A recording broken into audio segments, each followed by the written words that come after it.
Dejadme que me desmadre. Soy el indivisible operario de la masa, la paciencia privativa del templador, el destructor verbal de una opereta. Dejadme que me desmadre. Soy el miedo tornadizo de los cristales, la imantada mano buscabaldosas, el díscolo mascullante de mil rencores. Dejadme que me desmadre. Frente a frente, orden al desorden, dos en dos, 100 por 1000. La mano desobliga la espera, la angustia desmoviliza la mano. Dejadme que me desmadre. Y oíd el desgarrado grito sagrado, oled la represiva niebla lacrimosa, sentid la reprimida sangre venirse enmarejada y mirad cómo se corrompen prolongadas cadenas. Decidme, clamoreo, que aún tengo bandera. Se llama La Manifestada y fue Premio Nacional de Poesía en el año 2003. Por supuesto tiene que ver con los piqueteros en aquella época y las movilizaciones, todo eso. No estoy hablando de esa época bastante represiva. Una infancia, no te diría normal, diría que mi infancia fue dentro de una pobreza, soledad, y de allí la búsqueda eterna de fantasía, o sea, la fantasía de la persona que está solo, que necesita esa magia, esa musa que te acompaña, ¿no? Y fue durísima. Mi padre trabajaba, mi madre también. Yo iba solo a la escuela, me vestía, comía la comida de ayer. No es fácil, o sea que mi vida fue en soledad y es lo que aún me mantiene porque vivo en soledad. Casi siempre amo la soledad por ese motivo. Me siento un poco Mersol, ¿no? Del extranjero. En esa época narraba posiblemente yo sin saberlo, pero a través de falsos personajes que uno va creando, con esa idea de que estoy jugando como todos los niños, con una fantasía en el cual tiene amiguitos que ha creado, que le pone un nombre. Pero yo ya había leído bastante con mis 14, 15 años, o antes también, pero leyendo literatura, Mersol. Por eso te lo nombré a Mersol antes, porque Mersol era el extranjero. Fue el primer libro que leí de Albert Camus y fue el primer libro que leí ciertamente de poesía. O sea que la soledad, Mersol, el extranjero y el narrador son la misma cosa. Me da vergüenza decirlo, pero todos leemos de fotonovelas. Yo recuerdo que haber leído en la época de los 60, las revistas que venían los cómics sobre todo, ¿no? Uno se alimenta de cómics y allí construye los personajes, va construyendo historias. El puñal maldito, el asesino que venía y el zorro y todo eso. O sea, lamentablemente no teníamos televisión, o sea que vivíamos de la fantasía entre mis amigos que vivían escondidos y por supuesto los personajes que leía, ¿no? de los cómics, los cuales representaba, porque uno representábamos esos personajes. Este lector con esos personajes hoy ha evolucionado porque a través de cursos, de haber hecho mucha lectura en aquella época, no tanto, ahora no soy un lector empedernido, pero antes sí, llega el momento de que uno va construyendo con la idea que tengo que volcar mis ideas, mis ideales. O sea, yo tengo algo que decir. Y para decir algo necesitaba escribirlo. No es fácil decir las cosas. Uno está hablando, pero comete el error de la verbicracia, ¿no? O sea, uno sale diciendo cosas que en realidad cuando la va a escribir es completamente distinto.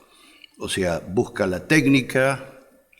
Y creo que aprendí a eso, a ser el yo, el ello, el ego. Aprendí muchas cosas. Y mis personajes son así. parte mía y parte de la creación, ¿no? Empezar a escribir creo que es desde siempre, porque en Estados Unidos y en muchos países dicen que escribir es cuando vos comenzás a idear alguna frase, un periodista es un escritor. Yo le llamo escribidor, ¿no?, a los escritores, porque realmente soy un gran respetuoso de Borges, de Sábato, es imposible ser un escritor. Yo me siento una persona que hace, escribe, pero me llamo autoescribidor. Comienzo a escribir por ese motivo. En realidad lo único que logré fue captar deseos de la adolescencia que uno viene tomando con esas cosas que no puedo decirles. Por ejemplo, decir te amo es muy difícil, entonces lo puedo escribir. Decir te quiero no es fácil, entonces lo puedo escribir. Decir cosas, formar frases. Y comencé con la poesía, como comienzas todo. Faulkner decía que primero escribimos poesía. Cuando la poesía no sale, hacemos un cuento. Cuando no sale el cuento, el escritor va a la novela, como si la novela fuese fácil. Pero creemos que es más vendible.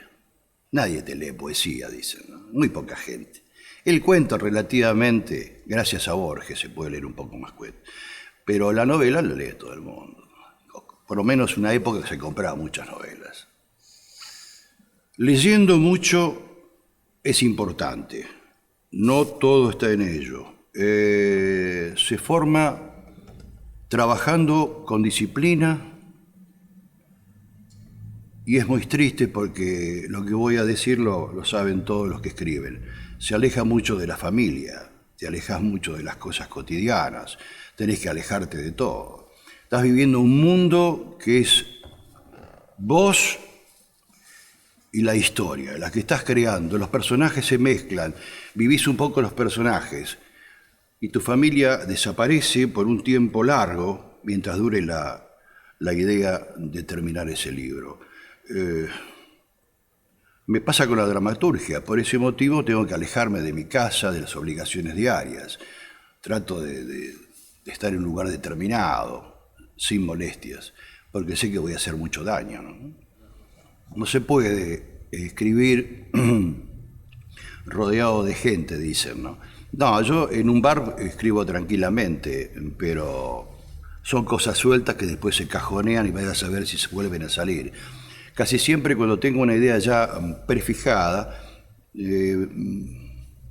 busco alejarme. A lo mejor voy, qué sé yo, 15 días casi siempre voy a la falda o iba a lugares que me sienta bien física y mentalmente, como Capilla del Monte, por ejemplo, me sienta muy bien el clima. Y allí voy. Pero no se puede escribir en computadora, me cuesta mucho. Paso luego a computadora, pero a mí me gusta el sonido, como decía Paul Auster, de la máquina de escribir. No puedo escribir con la mano y un lápiz. Eso, algunos apuntes, pero no, me gusta la máquina de escribir. Todavía la tengo. La pregunta sería si nace o se hace. Yo creo que ambas cosas, pero tenés que tener ese toque. Un toque que viene perfeccionado con la disciplina, con el esfuerzo y trabajar mucho, ayudado de la lectura y ayudado de tus compañeros. Parece mentira, pero uno cuando está con los compañeros, o sea, gente que está en el mismo palo, le llamamos nosotros, te sentís a gusto, hablás de los mismos temas, coincidís. Pero cuando te alejás un poco del tema cultural y caes en la rutina de los temas cotidianos, te deja algo, aprendés algo. De la basura, como me dijo una vez Dermiro Sáenz, se aprende siempre. Pero no me siento cómodo. Por lo tanto, es así, no sé. Mientras haya lectores, siempre va a existir escritores. El lugar es preponderante. Lamentablemente, No creo que vaya un mundo feliz de Aldous Huxley, no creo que haya la cajita feliz esa, ¿no?, que nos prometen políticamente. Pero siempre va a existir el escritor y siempre va a estar la lectura. Posiblemente la tecnología con el tiempo, pasando muchos años, pero como dice alguien, no recuerdo el nombre, decía, mientras haya 2 o 3 espectadores siempre habrá teatro. Pero lo mismo ocurre, mientras haya papel y se imprima siempre habrá lectores. Este es un cuento que aparece en una de mis antologías, que me gusta mucho. Ahora entras al baño del vano de la intimidad prejuiciosa. Frente al espejo inflexionas tu cara, te palpas de mamas, te pones el camisón. En la bacha quedan 2 lágrimas y demasiado pelo. Sabes que mi agresividad y tu prédica son contradictorias, que en tus 4 paredes me estoy confinado y que solo sigo mis propias leyes de autocompasión. Te metes en la cama y te mueres otra vez. ¿Amas la lectura? La amas. ¿No te incomoda ese rito nocturno de apilar libros y diseminarlos bordeando el borde de la cama? Según tus reglas, algunos serán releídos en la mañana como toda reparación que necesita una actitud voluntaria. Me temes, yo admiro tus silencios, me incitas ignorando que las horas contigo me llenan de abundancia. Este es un párrafo de Berta de la tendencia a la repetición. Queda claro que Berta tiene cáncer y que el narrador omnisciente es la parca, la muerte, ¿no? Le está acompañando en sus últimos momentos. Me gusta mucho este cuento. Me trae recuerdos de mi madre, por supuesto, que también murió de cáncer. Comencé con la poesía, tuve satisfacciones, cambié con el cuento, también tuve premios, satisfacciones, viajé mucho con ellos, pero siempre tuve, la pregunta sería, ¿qué me gusta hacer? ¿Qué me gustaría hacer? Yo soy guionista, toda la vida quise ser guionista. Quise viajar a Europa, no se dio en aquel tiempo, para estudiar cine. Ser guionista y el cine para mí eran prioritarios. Por eso me vuelco a la dramaturgia después. Y resulta que la dramaturgia me da satisfacciones completas, pero lamentablemente no leen mis obras, o sea, nadie se interesa por mis obras. Y yo tengo esa ilusión algún día de dirigir mis obras, y bueno, seré responsable del éxito o del fracaso, ¿no? Pero si hoy me dices que soy, yo soy dramaturgo, más que poeta, eso se lo dejo a las grandes mentes, ¿no? Yo prefiero la dramaturgia, porque me resulta muy fácil el diálogo, amo el diálogo. Corto, preciso, sincrético, pero se complica un poco porque la gente no sabe cómo se hace un libro de dramaturgia, cree que las obras se hacen de un solo lirón, no es así. La escena tercera podía la cuarta podía la primera, se va armando, estos son todos fragmentos, como la vida misma, ¿no? Uno crece, desarrolla, pero los altibajos que el círculo infinito de la vida, ¿no? Bueno, así pasa con la obra de teatro. A mí me gusta mucho la dramaturgia. Soy un pésimo actor, pero sería un buen director y un buen guionista, un buen dramaturgo. La literatura, leyéndola, es un mundo específico donde uno puede recrearse y aprendes mucho. Yo aprendo mucho. Por ejemplo, leo una obra de Paul Auster y aprendo algo. que no iría nunca a Estados Unidos, por ejemplo. No me gusta Estados Unidos. En cambio, leo un talento como Alessandro, sí, el italiano, Alessandro Barico. Una maravilla.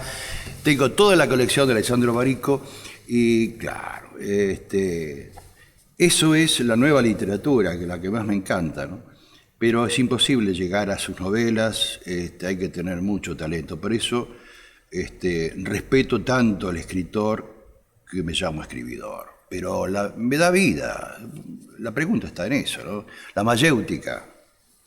Si me da vida, sí, me da vida la lectura, me da vida la literatura, me da vida el teatro, me da vida el cine. Todo lo que es cultura da vida. Y eso me influye mucho en un espíritu bastante sensible, porque el que ama eso es porque es una persona sensible. Los temas que aparecen en la dramaturgia, por ejemplo, son los temas sociales. Uno comienza con una temática y los personajes van tomando vida. Lamentablemente, eso es una pregunta que mucha gente no hace. ¿Los personajes tienen vida propia? Y sí. Yo creo que cuando comienzo con la escritura veo que se me están moviendo y se van moviendo ellos mismos en el escenario, lo estoy viendo y ellos me controlan a mí. O sea, yo no estoy controlando casi los personajes, porque te voy a contar un caso, por ejemplo, de cómo es la vida de un escritor, un dramaturgo. En un momento dado sale la apuntadora porque está enojada y es muda. Digo, pero ¿cómo puede existir una apuntadora que es muda? Bueno, esa es la creación, esa es la imaginación, por eso amo a Barico.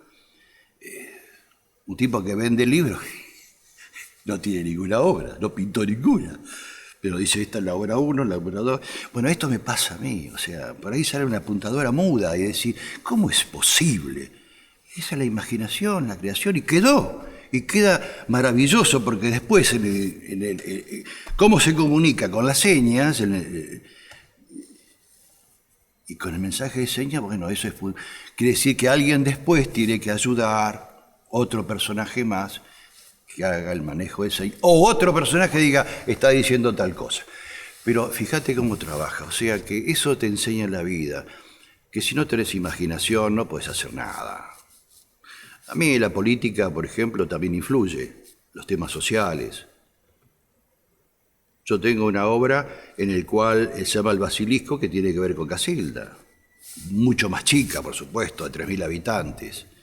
Pero tiene los mismos problemas. El mismo intendente, el mismo jefe de policía. O sea, como antes hablé con un amigo que tengo, que está en la cultura, no siempre están los mejores en el poder. Y eso ocurre, ¿no? Bueno, por eso te digo, los temas sociales siempre están. El tema que hay que saber, entender cuando estás en una obra de teatro o en una novela, qué me quiso decir, porque hay que analizarlo también, ¿no? Hay frases que te quieren decir algo. No está hecho por azar. El escritor siempre deja algo subliminal que tenés que analizarlo. Y a mí me encanta descifrar eso. Si no lo encuentro, estoy insatisfecho. La gente piensa que el escritor y el guionista se llevan de acuerdo con el director, y no es así. El director toma el mando una parte, después manda el actor, y nunca nadie sabe quién fue Griselda Gambaro. Ni se acuerdan de Roberto Cosa. ¿Se acuerdan del actor que hizo eso y cómo era la obra? Algunas partecitas de la obra. Pero no, háblame de Griselda Gambaro, que fue la que hizo La Mala Sangre. Esas son las partes. O sea, no hay una trilogía, la Trinidad. Actor, vos te acordás del actor, te acordás del director y no te acordás a veces del escritor. El dramaturgo es... salvo excepciones de ligas mayores como Shakespeare, por supuesto. Yo tengo gran admiración por los cursos que hice con los profesores que tuve, pero también las influencias ayudaron a que me volcara más a Borges, por ejemplo. más que a Sábato. ¿Por qué? No es que me guste Florida ni luche con Boedo. El tema que tuve, pero todas profesoras, la mayoría borgianas. Todas borgianas o borgesianas, como le quieren llamar. Estuve en el Instituto Rojas, por ejemplo, eran de la UBA, eran borgianas. Mitología borgiana, hice filosofía borgiana. Después, o sea, analizábamos todos los trabajos a nivel de filosofía y a nivel de mitología. Después aquí con Claudio Stigliano, el cual me formó muchísimo. Me retó mucho, me enseñó a encontrar la voz, que no es fácil encontrar la voz de un escritor. Y ella es borgiana. Y entonces allí aprendí el sincretismo. O sea, la novela tiene 100 páginas, 70 están de más.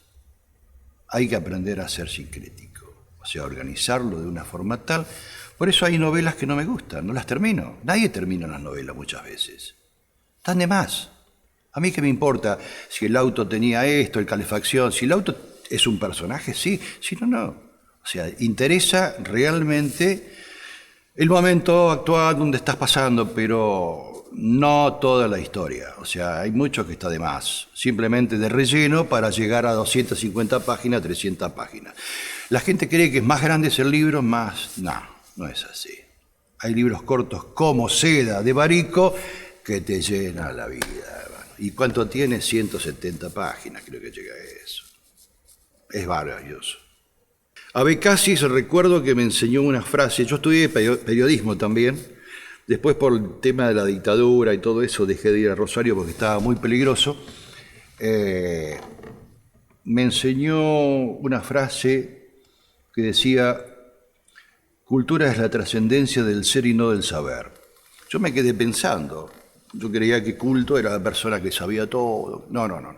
Cultura es la trascendencia del ser y no saber. O sea, vos podés saber la Biblia de memoria y no te hace mejor católico. Y yo me quería morir. Acá aprendí algo. Es maravilloso. Entonces te dice, bueno, pero si uno conoce a Shakespeare de memoria, ¿qué significa eso? Nada, palabras más, palabras menos. Shakespeare está en la línea. Vos podés saber Shakespeare de memoria, pero no te hace que vos sepas mucho de Shakespeare. Por lo tanto, yo creo que los profesores que tuve, no recuerdo los nombres, lamentablemente, salvo lo que ya mencioné, pero la mayoría dejó algo. Pero me gustaría hablar con Borges, por ejemplo, con Macedonio Fernández, me gustaría hablar con Albert Camus, me gustaría hablar con Sartre, con Marguerite Yourcenar, cómo carajo hizo Opus Nigron o Memorias de Adriano. Me gustaría hablar con Tennessee Williams, cómo hizo el tranvía llamado Odiseo. Es maravilloso eso, es maravilloso. Pero eso sería en otra vida, no sé. Bueno, ¿qué hay afuera de la lengua? Yo creo que está la imagen. Yo recuerdo también un amigo que me decía, Saussure, ¿qué está primero? Si el sonido o la palabra. Y yo no creía ninguna de las dos. Para mí primero está la imagen, porque nosotros pensamos en imágenes. Cuando nombramos una silla, porque yo, el disco rígido mío, ya busco la silla. O sea, las palabras salen con imágenes. Después viene el resto. Yo creo que fuera de la lengua, fuera de la lengua está la otra vida, esa vida que uno tiene que escribirla, porque no creo que se pueda hablar. Es imposible hablar todo. Pensamos mal, hablamos mal, destruimos todo y tenemos que rebobinar nuevamente. Lo escrito está. Es muy posible que lo escrito haya que corregirlo, como hizo Borges una y mil veces en cada reedición. Pero lo escrito siempre es más válido que lo que se dice. Tenemos, por ejemplo, como siempre dije antes, la política. Se habla mucho y no se dice nada. Como antes dije, por ejemplo, estuve viviendo mucho tiempo en soledad. A mí la soledad es una compañera, es una sombra que me acompaña. Hay una frase que creo que es mía, dice, muéstrate y no darás sombra. O sea, filosofando sería, vibrando en luz, no puedo dar nunca sombra. En cambio ahora soy protones y millones, cuadradécimas de millones, dando vuelta y tengo la forma y hago la sombra. El personaje que me atrajo siempre fue el de Di Benedetto Consama, que mira en un muelle nada menos que frente al mar, ¿no? Un mono que va, viene, va, quiere irse y nunca se va. Y era él, que no recuerdo el nombre del capitán, creo que era un capitán, que quería irse, volver a Buenos Aires, estaba en Paraguay, en Sama. Es una obra magnífica. La película no me gustó mucho, pero sí me gustó el libro. Es uno de los libros que he preferido junto con El extranjero, que me identifican dentro del existencialismo. Yo soy existencialista, está ahí, de cartesiano, no puedo salir de eso, porque la eterna búsqueda de uno. Por eso discuto mucho con todos los cambios ahora que están haciendo, porque yo creo que tenés que empezar a buscarte por allí, primero a conocerte a vos mismo, para después seguir la novedad que se avecina, ¿no? Políticamente hablando, estos cambios de género y todo eso. Si no me conozco, por más que me lo imponga, yo me tengo que conocer qué soy. Después de ahí que venga lo que quiera, pero...